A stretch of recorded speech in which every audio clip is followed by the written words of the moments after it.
सितंबर month का assignment का answer यहाँ पे भौतिकी का दिख रहा है, कक्षा 12th का। पहला क्वेश्चन इसमें आता है कि अपवाह वेग क्या है। अपवाह वेग और धारा में संबंध प्राप्त कीजिए।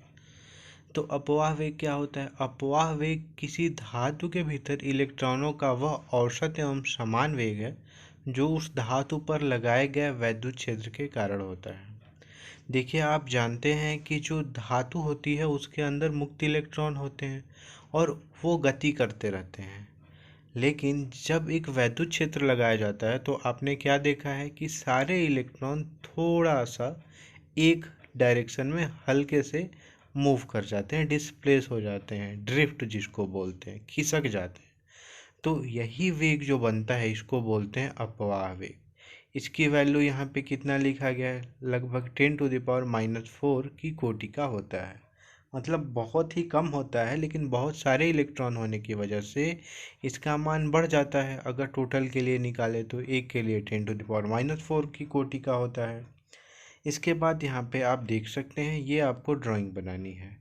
इसके बाद हमको क्या करना है कि वैद्युत धारा और अपवाह वेग में संबंध स्थापित करना है।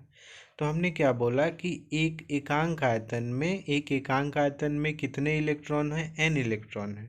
तो टोटल आयतन कितना है? ये जो हमारा यहाँ पे दिया गया है कंडक्टर, तो यहाँ पे हम देख सकते हैं कि जो भी चालक है यहाँ दिया गया है, इसकी लंबाई l है और इसका जो एरिया है वो a है। तो इसका जो आयतन होगा पूरा वो होगा a इंटू एल। तो एकांक आयतन में n इलेक्ट्रॉन है, तो यहाँ पे आप देख सकते हैं कि Al आयतन में कितने इलेक्ट्रॉन होंगे? n into A into L. ऐसा एक इलेक्ट्रॉन पे आवेश कितना होता है? E। तो कुल इलेक्ट्रॉनों पर आवेश कितना हो जाएगा? Q equal to n electron, और कितने इलेक्ट्रॉन है हमारे पास? n into A into L, और एक इलेक्ट्रॉन पे आवेश है E। तो टोटल हमारा ये हो गया। इसके बाद यहाँ पे क्या दिख रहा है हमारे पास कि विद्युत धारा क्या होती है? dQ/dt। तो यहाँ पे हमने इसको डिफरेंशिएट कर दिया और आपने देखा यहाँ पे कि I इक्वल टू क्या होता है? D, और यहाँ पे Q की वैल्यू हमने NaLe रख दिया। यहाँ पे हमने NeA और dL/dt कर दिया, क्योंकि एरिया तो हमारा चेंज नहीं होता, n तो चेंज नहीं होता और E भी चेंज नहीं होता। तो dL/dt की जगह पे हमने क्या रख दिया? Vd रख दिया। तो ये हमारा Vd ही अपवाह वेग है। तो यहाँ पे हमने अपवाह वेग और धारा में संबंध स्थापित कर लिया। इसके बाद प्रश्न आता है कि प्रतिरोधकता को परिभाषित कीजिए। चित्र में एक ही धातु के दो चालकों की प्रतिरोधकता क्रमशः ρ1 एवं ρ2 है। इसके लिए ज्ञात कीजिए ρ1 एवं ρ2 के अनुपात और R1 व R2 के अनुपात। तो प्रतिरोधकता कितनी होती है? तो R इक्वल टू क्या होता है? रो L/A। तो यहाँ पे हमने L को भी 1 कर दिया और A को भी 1 कर दिया। तो L 1 मीटर स्क्वायर हो गया और एरिया भी 1 मीटर स्क्वायर हो गया। तब R किसके इक्वल हो गया? रो के। अर्थात पदार्थ की प्रतिरोधकता आंशिक रूप से उस पदार्थ के 1 मीटर लंबे व इकाई क्षेत्रफल वाले पदार्थ के प्रतिरोध के बराबर होती है। अगर किसी चालक का प्रतिरोध और उसकी लंबाई 1 मीटर है, अगर कोई ऐसा चालक ले जिसकी लंबाई 1 मीटर है और उसका क्षेत्रफल इकाई है 1 मीटर स्क्वायर है, तो उसका जो प्रतिरोध होगा उसकी प्रतिरोधकता कही जाएगी। इसका यहाँ पे अशाई मात्रक भी लिख दिया गया है, ओम मीटर होता है, और इसकी विमा भी लिख दी गई है। इसके बाद आता है ρ1/ρ2। तो यहाँ पे इसकी वैल्यू 1 आएगी, क्योंकि प्रतिरोधकता किसी पदार्थ का आंशिक गुण है, ये आकार एवं आकृति पर निर्भर नहीं करता। इसी तरह से हमारा प्रतिरोध निकालेंगे तो प्रतिरोध तो निर्भर करेगा। यहाँ पे L1/L2 आएगा। L1 की वैल्यू रख देंगे 2 पहले के लिए। आप यहाँ पे देख लीजिए, यहाँ पे L1 की वैल्यू 2 है और L2 के लिए वैल्यू 4 है। तो आप यहाँ पे देख सकते हैं L2 की वैल्यू ये आ गया। इसी तरह से R1/R2 की वैल्यू हमने देख लिया, यहाँ पे ये आया 1/2। अब देखिए यहाँ पे बहुत ही अच्छे से सारी चीज़ें निकाल दी गई हैं। इसके बाद अब हम चलते हैं तीसरे क्वेश्चन पे। ये क्वेश्चन आता है कि एक एम्पीरिय पास्ट के लिए परिणामी चुंबकीय क्षेत्र का मान B इक्वल टू μ0I/2πr है। इस संबंध के लिए 4 प्रमुख निष्कर्षों की व्याख्या कीजिए। तो यहाँ पे 4 प्रमुख निष्कर्ष हैं। R दूरी होती है किसी भी चालक से, तो वहाँ पे चुंबकीय क्षेत्र का मान हमको कितना होता है। तो यहाँ पे क्या बोलता है एम्पेयर कि सर्वप्रथम एम्पीरिय पास को बनाने के लिए हमें एक बंद पास की आवश्यकता होती है, क्योंकि खुले पास में यह कार्य नहीं करता। अतः इसे इंटीग्रेशन का साइन दिखाते हैं यहाँ पे, समाकलन का, और इस पर 0 लगा देते हैं बंद पास के लिए। तत्पश्चात धारावाही तार इस बंद पास के अंदर उपस्थित होना चाहिए, जिसके कारण उसके चारों ओर इसे बनाया जा सके। जो धारावाही तार है ये पास के अंदर ही होना चाहिए।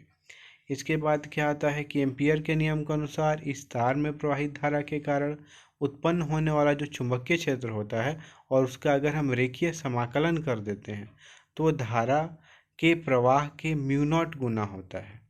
तो यहाँ पे आप देख सकते हैं, इसे हल करने पर इसकी वैल्यू इतनी आ जाती है। आप देख रहे हैं यहाँ पे कि B D L cos theta की वैल्यू 0 हो गई है यहाँ पे कॉस थीटा की। बी और डी एल दोनों एक ही डायरेक्शन में है, चुंबकीय क्षेत्र और जो यहाँ पे लाइन है ये दोनों एक ही डायरेक्शन में है, तो यहाँ पे ऐसा संबंध आ गया है।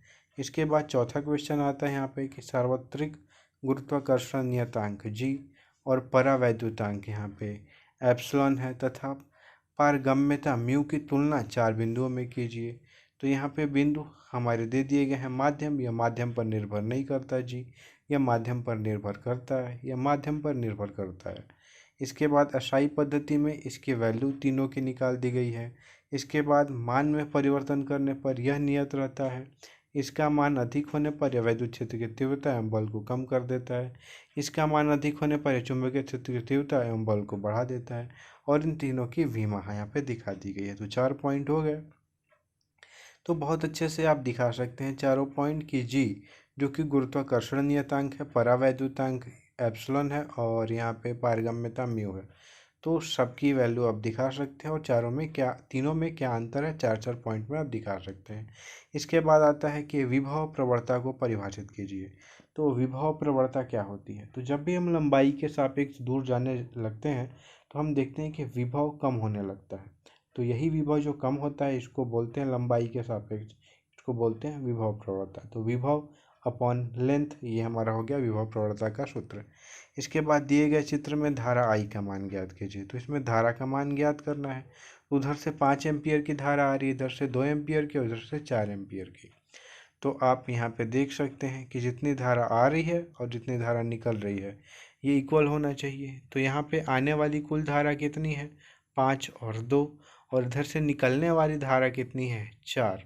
तो यहाँ से हमने देख लिया कि 5, 2 इधर से आ रही हैं और इधर से आई और 4 इधर से निकल रही हैं। तो दोनों इक्वल होंगे, जितनी आने वाली धारा है उतनी ही जाने वाली धारा भी होगी। तो 7 = आई + 4 हो गया। तो आई की वैल्यू कितनी हो गई? 3 हो गई। तो अच्छे से हमने सारे असाइनमेंट के आंसर कर लिए हैं।